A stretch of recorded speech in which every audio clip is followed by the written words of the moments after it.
My family and I were on a beach vacation. Suddenly, we were terrified to see a massive cargo ship barreling toward us. We didn't have time to escape. The steel giant was in front of us in the blink of an eye.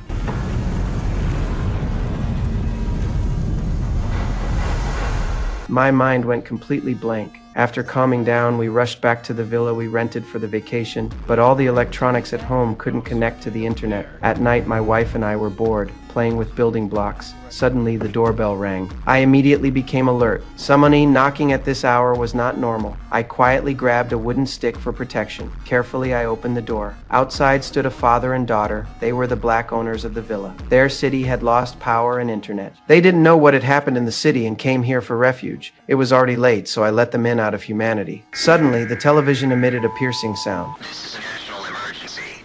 All radio stations and televisions will cease their programs during this alert.